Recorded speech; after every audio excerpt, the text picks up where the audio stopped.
कभी सोचा है कि हमारी ग्रह के मौसम के पैटर्न के पीछे कौन सी अनदेखी ताकतें काम करती हैं? यही वो ताकतें हैं जो तय करती हैं कि कहाँ रेगिस्तान होगा और कहाँ घने जंगल। आज हम पृथ्वी के इसी अनदेखे ढांचे यानी वायुमंडलीय दाब पेटियों को समझने की कोशिश करेंगे। तो चलिए इस बड़ी पहेली से ही शुरू करते हैं।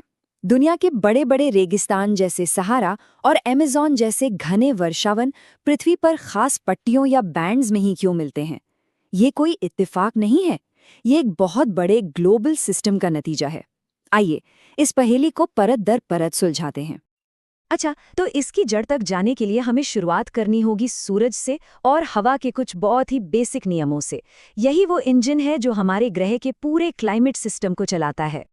सबसे पहले जो सबसे ज़रूरी कॉन्सेप्ट है उसे समझते हैं, वायुमंडलीय दाब। इसे बहुत आसान भाषा में समझें तो ये सिर्फ हमारे ऊपर मौजूद हवा का वज़न है। हमारे सिर के ऊपर से लेकर अंतरिक्ष तक हवा का जो पूरा कॉलम है उसका वज़न ही एटमॉस्फेरिक प्रेशर है। तो देखिए, सारा खेल सूरज की गर्मी का है जो पृथ्वी पर हर जगह बराबर नहीं पड़ती। इसका एक सीधा सा नियम है, जब हवा गर्म होती है तो वो फैलती है, हल्की हो जाती है और ऊपर उठती है। इससे ज़मीन पर लो प्रेशर यानी निम्न दाब का एरिया बन जाता है। और वहीं जब हवा ठंडी होती है तो वो सिकुड़ती है, भारी होकर नीचे बैठती है, जिससे हाई प्रेशर यानी उच्च दाब बनता है। बस तापमान का यही फर्क सब कुछ कंट्रोल करता है। तो अब जब हम ये बेसिक बातें जान गए हैं तो चलिए भूमध्य रेखा यानी इक्वेटर से एक सफ़र शुरू करते हैं और ध्रुवों तक चलते हैं और एक एक करके इन प्रेशर बेल्ट्स के ग्लोबल मॉडल को बनाते हैं। हमारी यात्रा शुरू होती है इक्वेटर से, यानी 0 से 5 डिग्री उत्तर और दक्षिण के बीच। यहाँ साल भर सूरज की किरणें एकदम सीधी पड़ती हैं, मतलब जबरदस्त गर्मी। ये गर्मी हवा को गर्म करके ऊपर उठाती है, जिससे यहाँ हमेशा एक लो प्रेशर जोन बना रहता है। इस इलाके को एक खास नाम से भी जाना जाता है, डोल्ड्रम्स। यहाँ हवा लगभग शांत रहती है। पुराने ज़माने में जब जहाज़ पाल से चलते थे तो वो यहाँ आकर हफ्तों तक फंस जाते थे, क्योंकि आगे बढ़ने के लिए हवा ही नहीं होती थी। अब इक्वेटर से सीधे चलते हैं पृथ्वी के दूसरे छोर पर, यानी ध्रुवों पर। यहाँ 70 से 90 डिग्री के बीच कड़ाके की ठंड पड़ती है। इस वजह से हवा बहुत भारी और घनी हो जाती है और नीचे की तरफ बैठती है।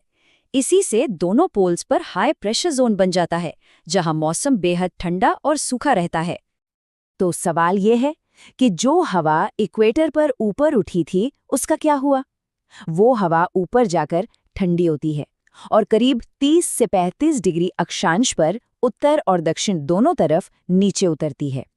ये नीचे उतरती हुई हवा जमीन पर जमा होकर एक हाई प्रेशर जोन बनाती है। और यही वो वजह है कि दुनिया के ज्यादातर बड़े रेगिस्तान इन्हीं अक्षांशों पर मिलते हैं। इन हाई प्रेशर वाले इलाकों का एक और बड़ा दिलचस्प ऐतिहासिक नाम है हॉर्स लैटिट्यूड्स या अश्व अक्षांश। इसके नाम के पीछे एक कहानी भी है। कहते हैं कि पुराने ज़माने में व्यापारी जब घोड़ों को जहाज़ों पर ले जाते थे तो वो अक्सर इन शांत बिना हवा वाले इलाकों में फंस जाते थे। कई दिनों तक फंसे रहने के बाद जब पानी और खाना कम पड़ने लगता तो जहाज़ का वज़न कम करने के लिए उन्हें मजबूरन अपने घोड़े समुद्र में फेंकने पड़ते थे। और आखिर में लगभग 60 से 65 डिग्री अक्षांश पर हमें मिलती है सब पोलर लो प्रेशर बेल्ट। अब ये वाली बेल्ट थोड़ी अलग है। ये गर्मी या सर्दी की वजह से नहीं बल्कि हवा की टक्कर से बनती है। यहाँ गर्म हवा और ध्रुवों से आ रही ठंडी हवा आपस में टकराती हैं। गर्म हवा हल्की होने के कारण ऊपर उठने को मजबूर हो जाती है, जिससे लो प्रेशर बनता है और यहाँ अक्सर तूफानी मौसम बना रहता है। तो अब तक हमने इन अलग अलग प्रेशर बेल्ट्स को तो देख लिया, पर ये सब अकेले काम नहीं करती। ये एक दूसरे से जुड़ी हुई हैं और एक बड़े सिस्टम का हिस्सा हैं, जिसे हम सर्कुलेशन सेल्स के जरिए समझेंगे। अच्छा, इन सेल्स को समझने से पहले एक और ताकत को समझना जरूरी है, कोरियोलिस इफेक्ट। सीधे शब्दों में कहें तो हमारी पृथ्वी घूम रही है और इस घुमाव के कारण हवा सीधी लाइन में नहीं बहती। उत्तरी गोलार्ध में ये अपने रास्ते से दाईं ओर मुड़ जाती है और दक्षिणी गोलार्ध में बाईं ओर। हवा के पैटर्न को समझने के लिए ये बहुत जरूरी है। और ये सब मिलकर बनाते हैं 3 सेल मॉडल। हैडली सेल एक विशाल कन्वेयर बेल्ट की तरह है जो इक्वेटर और 30 डिग्री के बीच गर्म हवा को घुमाता है।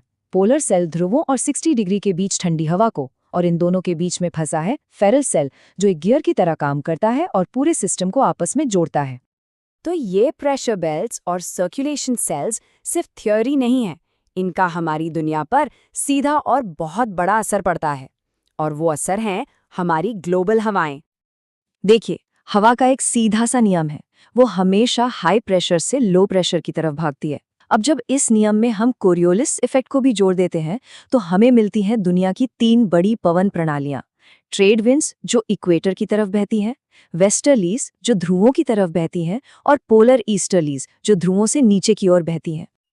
और हाँ, आसमान में बहुत ऊपर जहां ये सर्कुलेशन सेल्स मिलते हैं, वहां जेट स्ट्रीम्स बहती हैं। इन्हें आप हवा की तेज रफ्तार नदियां समझ सकते हैं, जो हमारे मौसम के पैटर्न जैसे तूफानों की दिशा और रफ्तार पर बहुत गहरा असर डालती हैं। तो हमने ये पूरा कॉम्प्लेक्स सिस्टम समझ तो लिया, पर असली सवाल ये है कि इससे फर्क क्या पड़ता है? ये सब जानना हमारे लिए जरूरी क्यों है? इसका असर हमारी दुनिया के हर पहलू पर है। यही सिस्टम सूरज की गर्मी को पूरी पृथ्वी पर फैलाकर तापमान को रहने लायक बनाता है।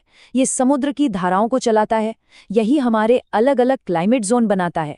यही तय करता है कि कहाँ बारिश होगी और कहाँ सूखा पड़ेगा। और तो और ये मॉनसून जैसी मौसमी घटनाओं को भी कंट्रोल करता है। तो कुल मिलाकर ये सारी आपस में जुड़ी हुई ताकतें मिलकर पृथ्वी के चारों ओर 7 अलग अलग प्रेशर बेल्ट्स बनाती हैं। एक इक्वेटर पर लो प्रेशर, 2 सब ट्रॉपिकल हाई, 2 सब पोलर लो और 2 पोलर हाई। और एक बात याद रखना बहुत जरूरी है, ये सिस्टम स्थिर नहीं है। जैसे जैसे मौसम बदलते हैं और पृथ्वी सूरज का चक्कर लगाती है, ये सारी पेटियां भी सूरज की सीधी किरणों के साथ साथ उत्तर और दक्षिण की ओर खिसकती रहती हैं। ये एक तरह का जीता जागता, सांस लेता हुआ सिस्टम है। और यहीं आकर एक बहुत बड़ा और जरूरी सवाल खड़ा होता है। हम जानते हैं कि ये पेटियां हमारे ग्रह के क्लाइमेट को कंट्रोल करती हैं, तो अब जब हमारा क्लाइमेट बदल रहा है तो इन पुरानी और शक्तिशाली वायुमंडलीय पेटियों का क्या होगा? ये कैसे बदलेंगी और भविष्य में हमारे मौसम के लिए इसका क्या मतलब हो सकता है? ये एक ऐसा सवाल है जिसका जवाब आज दुनिया भर के वैज्ञानिक खोजने में लगे हैं। हमारे साथ जुड़ने के लिए शुक्रिया।